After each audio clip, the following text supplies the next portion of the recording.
আচ্ছা, আপনার নাম হচ্ছে মোহাম্মদ শাহিনুর রহমান, বাবার নাম হচ্ছে মোহাম্মদ দবিরুল ইসলাম, মায়ের নাম মোস্তামদ রহিমা বেগম। রহিমা বেগম। কয় ভাই বোন আপনারা? আমার স্যার 2 বোন আর ভাই আমি একা। বড় বোনের হাজবেন্ড মারা গিয়েছে 2014 সালে, আর আরেকটা বোন ও আবার প্রতিবন্ধী। আর পরিবারের পুরো দায়ভার আমার উপরে, আমি একমাত্র ছেলে আমার বড় বোন, 2 বোনই কি আপনার বড়? 2 বোনই আমার বড়, এবং 2 বোনই আমার বাসাতে। 2 বোনেরই বিয়ে দিয়েছিলাম, প্রতিবন্ধী বোনটারও বিয়ে দিয়েছিলাম। আপনি হচ্ছেন আইআইটিবি, ঠিক আছে? আইআইটিবি থেকে Bogura IIT polytechnic diploma complete, institute of information technology Bogura. Bogura থেকে আপনি ডিপ্লোমা করেছেন 2020 সালে, না? 2020-এ শেষ করেছি। শেষ করেছেন। আর আপনি হচ্ছে 2017 কিন্তু এই পড়াশোনা করার অবস্থাতে হচ্ছে আপনার এই 2017 সালে হচ্ছে আপনি এটার প্রতি আগ্রহ প্রকাশ করি এবং শিখতে শুরু করি। স্যার, শিখতে গিয়ে আমার প্রথমে যেই প্রতিবন্ধকতার শিকার হয়েছিল, আমার একটা ল্যাপটপ ছিল না, আর ফোনে যেটা দিয়ে করতে যেতাম ফোন দিয়ে আসলে পসিবল হচ্ছিল না। আর এই সময় আমি আবার টিউশনি করাতাম, তো ওই টিউশনির টাকাটা সেভিংসকে রাখতাম। এরপর যতটুকু হয়েছিল, এরপর বাবা থেকে কিছু নিয়ে একটা সিঙ্গার শোরুম থেকে কিস্তিতে ল্যাপটপ কিনছিলাম। মূলত এই ল্যাপটপ কেনার মাধ্যমেই আমার যাত্রাটা শুরু হলো। আপনি যে কিভাবে জানতে পারলেন যে অনলাইনে যে এরকম আয়ের পথ আছে আর কি? স্যার, আসলে আমি প্রথমে আমিও আসলে তেমন একটা বিশ্বাস করতাম না যে আয় করা যায় বা অনলাইন থেকে ইনকাম করা যায়, কারণ বিভিন্ন অ্যাড দেখে কিন্তু অনেকেই প্রতারিত হয়। সো দ্যাটস কাইন্ড অফ আমিও এই ধরনের একবার প্রতারণার শিকারও হয়েছিলাম, কিন্তু দেখলাম যে না, এটা আসলে লিগাল হয় না।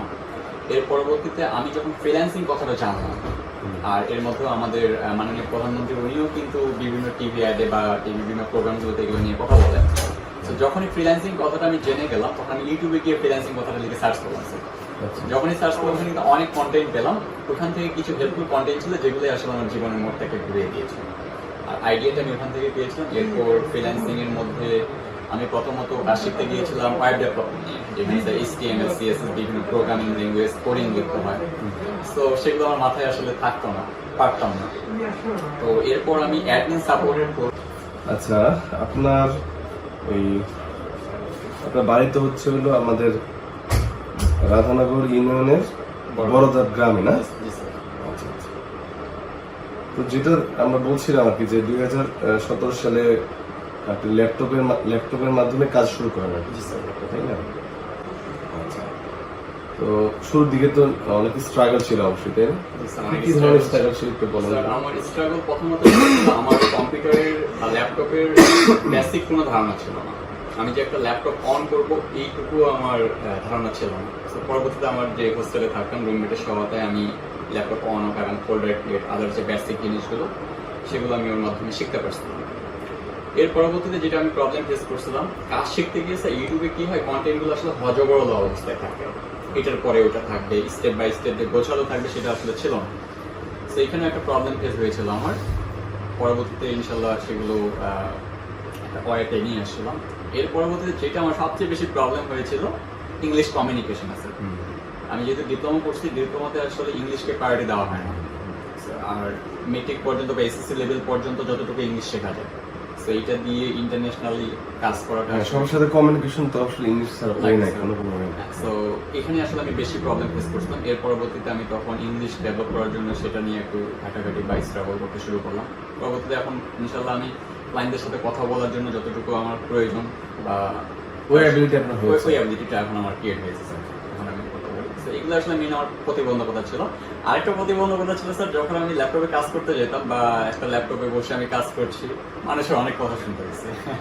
কেউ আসলে ভালো চোখে এটাকে নিত না, বা অনেকে অনেক কথা বলতো, এই কি এটা কিভাবে সম্ভব, বাংলাদেশে বসে বড়োদপের মতো একটা জায়গায় বসে সে আমেরিকার মতো জায়গায় কাজ করতেছে।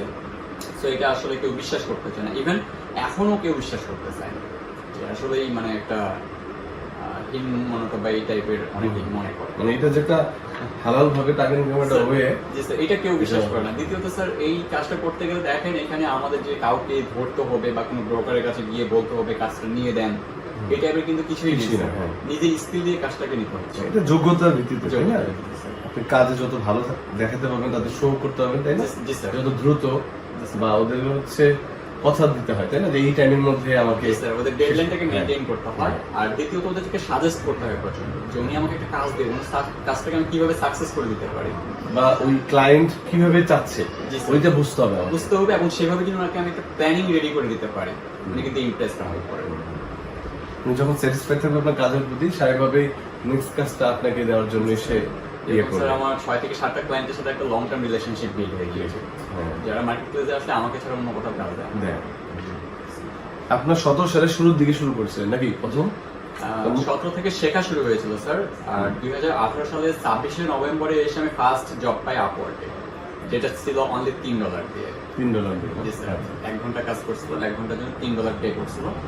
এরপর আমাকে বলছিল যে ঠিক আছে তুমি তো কাজটা আমাকে ডেলিভারি দিয়েছো, 10 থেকে 12 দিন আমার থেকে একটা রিভিউ টাইম নিয়েছিল তারা। এরপর 10 থেকে 12 দিন পর আবার ব্যাক করে বলছে যে হ্যাঁ তোমার কাজটা একদম 100% ওকে এবং কোয়ালিটিফুল। এর পরবর্তীতে উনি আমাকে আরো 30 ঘন্টার কাজ দেয়। টোটাল ওই ক্লায়েন্টের মাধ্যমে আমি $90 আর্ন করছিলাম ওই মান্থে। আচ্ছা স্যার, তারপর আস্তে আস্তে আপনার ক্লায়েন্ট বেড়ে যায়, তাই তো? জি স্যার। তো এখন হচ্ছে 2023 সালের মে মাস, তাই না? আজকে হচ্ছে 17ই মে। তো এখন পর্যন্ত মোটামুটি আপনি একটু আগে বললেন যেটা হচ্ছে $65,000 মার্কিন আয় করেছেন। স্যার এটা লাস্ট 1 ইয়ার। ও তার মানে টোটাল আরো বেশি স্যার।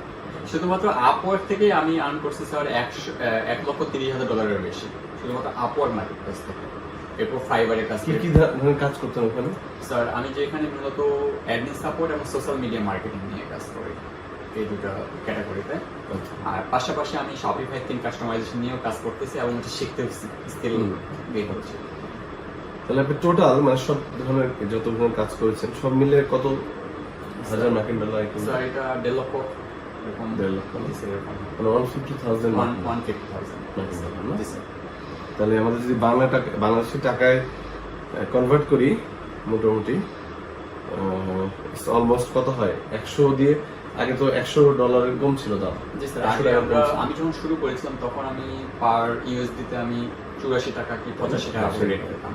বর্তমানে পাওয়া যায় 106 টাকা, 60 টাকা, 104 টাকা। তাহলে টাকায় আপনার কত এই হলো তাহলে? যেহেতু স্যার এখানে আবার আমার যেটা আর্ন করছি স্যার, এখান থেকে কিন্তু আবার আমাদের সার্ভিস চার্জ বাদ যায়। আচ্ছা, যেমন দেখেন স্যার, আমরা যদি আপওয়ার্কে কাজ করি, আগে ছিল আপওয়ার্কে একটা কাজ করতে গেলে 20% ওর চার্জ কেটে নেয়। দ্যাটস মিন আমরা যদি একটা $1,000 প্রজেক্ট নিই, সেখান থেকে $200 তারা কেটে নিচ্ছে, এরকম। তবে $500 বেশি আর্ন হলে আবার 10% চলে যায়। এরকম।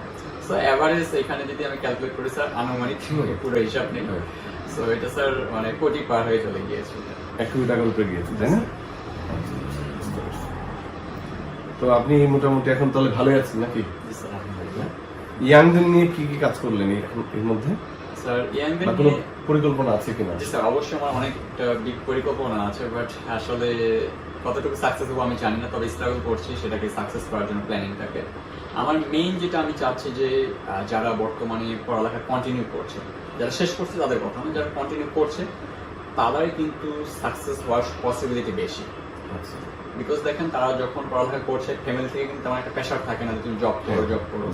তো এই মেইন টাইমে যদি তারা প্রতিদিন 1 ঘন্টা করে স্কিল ডেভেলপ করে স্যার, 365 দিন পরে সে 365 ঘন্টা কাজ করার একটা এক্সপিরিয়েন্স লাভ করতেছে। তো 365 দিন পর এত কিছু শিখে যাবে যে সে নিজেকে আর জ্ঞান শূন্য মনে করবে না। 365 দিন পর এরকমও হতে পারে যে সে অনেক কিছু জানে এবং একটা সাকসেসের পথে বা একটা মুখ সে পেয়ে গিয়েছে। তো এই ইয়াংদের নিয়ে আমি আসলে মূলত যেটা করছি, আমার নিজস্ব একটা ফার্ম আছে, আইটি ফার্ম, যে খুবই বড় তা না, সেখানে 4 জন অথবা 5 জন যতজনকে পাই স্যার, তাদেরকে আমি শেখাই। শেখানোর পর যারা এখান থেকে ভালো পারফর্ম করে তাদেরকে আমি আমার টিমে নিয়ে নিই, যেহেতু একাই কাজ করা যায় না স্যার। বর্তমানে আমার টিমে 12 জন কাজ করছে বাংলাদেশ থেকে। 12 জন কি বাসা থেকেই করছে নাকি? সবাই ভার্চুয়ালি স্যার, ভার্চুয়ালি কানেক্টেড হচ্ছে, কাজ করছে। নাকি আটোরেরই নাকি আমাদের আটোরের বাইরেও আছে? স্যার আটোরেরও আছে এবং বাইরেরও কিছু আছে। বাইরের থেকে আছে 3 জন, আর আটোরি থেকে আছে প্রায় 9 জন। বাইরে বলতে অন্য জেলার আর কি? অন্য জেলার বলতে স্যার দেশের বাইরে। ও একদম ইন্ডিয়া থেকে আছে, পাকিস্তান থেকে আছে, ফিলিপিন থেকে আছে, এরকম যারা কাজ করে। আচ্ছা আচ্ছা, বুঝতে পারছি।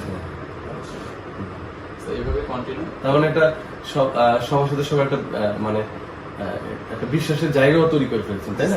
কারণ মানে আপনার যদি প্ল্যাটফর্ম, বিশ্বাসের প্ল্যাটফর্মটা যদি না হয় তাহলে তো আসলে এই যে সবাইকে মিলে, তাই না? কখনোই পসিবল না স্যার।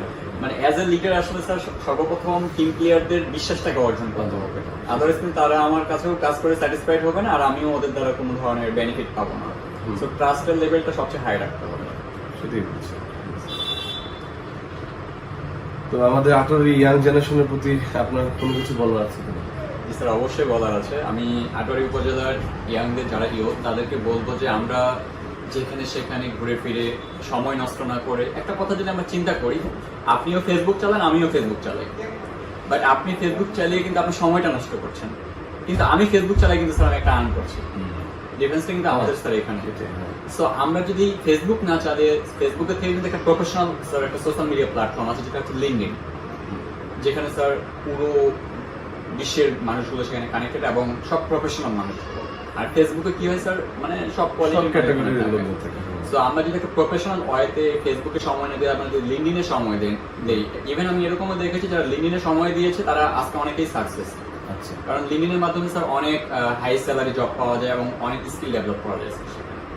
সো আমি স্পেশালি আমার আটোয়ারি উপজেলায় যেহেতু আমার একটা প্রাণের উপজেলা, আমি সকলকে সাজেস্ট করবো যে আমাদের সময়টাকে যেখানে সেখানে নষ্ট না করে সময়টা যদি আমরা একটা প্রপার ইউজ করি এবং প্রতিদিন ন্যূনতম 10 মিনিট হলেও যদি আমরা কোনো একটা স্কিল ডেভেলপ করি, একটা কাজ শিখি, সেটা হতে পারে এই ইউটিউবিং, সেটা হতে পারে ভিডিও ব্লগিং, সেটা হতে পারে আপনার ফ্রিল্যান্সের যে কোনো একটা স্কিল, যে কোনো ধরনের স্কিল যদি তারা একটা ডেভেলপ করে, আই হোপ তারা একদিন সাকসেস হবে স্যার। ঠিক আছে, থ্যাংক ইউ, আপনাকে সময় দিলেন। আপনাকে অসংখ্য ধন্যবাদ স্যার, আপনার সাথে কথা বলে খুবই ভালো লাগলো আমার। আপনার সাথে তো কথা বলে ভালো লাগলো, যে আপনার কথা আমরা সাংবাদিকদের মাধ্যমে আপনার সম্পর্কে জেনেছি। তো আজকে প্রথম সাক্ষাৎ দেওয়া হলো, প্রথম সাক্ষাৎ আমাদের। তো আপনি আমাদের আপনার জন্য আসলে একজন কি বলবো রোল মডেল হতে পারেন ফ্রিল্যান্সিং এর ক্ষেত্রে। কারণ ফ্রিল্যান্সিং করে কিন্তু আমাদের এই যে দুর্যোগের করোনাকালীন সময় বলেন, এই ইনকাম এগুলো কিন্তু কন্টিনিউ চলেছে, তাই না? আমাদের আর্নিং সোর্সটা বন্ধ হয়, সেটাই বলছে। আর আস্তে আস্তে তো আমাদের ই কমার্স যত বেশি ডেভেলপ হবে, তাই না, আস্তে আস্তে আমরা আসলে ঘরে বসে সবকিছু কেনাকাটা করতে পারছি। দ্বিতীয়ত স্যার আমরা রেমিটেন্সের মাধ্যমে দেশের যে অর্থনৈতিক অবস্থাটা সেটাকেও কিন্তু আমরা স্থিতি রাখছি। এবং আপনি জানেন যে আমাদের দেশের প্রায় 1 কোটি জনগণ হচ্ছে আমাদের প্রবাসী লাইফ করছে, তাই না? তাদের ইনকামের কারণে কিন্তু আমাদের রেমিটেন্স সবচেয়ে বেশি হচ্ছে, তাই না? আমাদের রেমিটেন্সে তো আমাদের কি বলে, আপনি জানেন রেডিমেড গার্মেন্টস থেকে আমরা অনেক বড় আয় করছি, বাট রেমিটেন্স থেকেই সবচেয়ে বেশি আমাদের সরকার আয় করছে। যার কারণে কিন্তু আমাদের এই যে এত দুর্যোগকালীন সময় কিন্তু আমাদের ইকোনমি কিন্তু ফল করে, তাই না? তো আপনাকে ধন্যবাদ জানাই যে আপনি এই ধরনের একটা পেশাতে আছেন। আশা করছি যে এই যেখানে থাকেন না কেন, আমাদের এটা একদম বর্ডার অঞ্চল, তাই না? আমাদের 3টা ইউনিয়ন একদম ভারতীয় সীমান্ত পেশা, সেখান থেকে একদম এসেছেন। এবং দোয়া করছি যে আপনার সাথে সাথে যেন আপনি আরো মানে স্যার এখানে কেউ কারো কাজটাকে ছিনিয়ে নিতে পারবে না, পুরোটা নিজের স্কিল এবং যোগ্যতা দিয়ে দিতে হবে, সেটাই হয়ে গেছে। এটাই আমি বলতে চাচ্ছিলাম আর কি। তো আমার বিশ্বাস সেই জিনিসটা আপনার আছে। আপনি আরো কয়েকজন এমনকি আরো কয়েক হাজার আটোয়ারি ইয়াং জেনারেশনকে আপনি এই পথের দিকে ধাবিত করবেন। এর কারণে অনেকগুলো লাভ হবে। এক হচ্ছে বেকারত্ব দূরকরণ হবে, এই ইয়াং জেনারেশন খারাপ পথ থেকে বিরত থাকবে বা ডিরেল হবে না তারা, এবং সবশেষ যেটা হচ্ছে আমাদের দেশে বৈদেশিক মুদ্রা অর্জন হবে। এটা আমাদের অনেক গুরুত্বপূর্ণ আমাদের সমাজের জন্য, দেশের জন্য।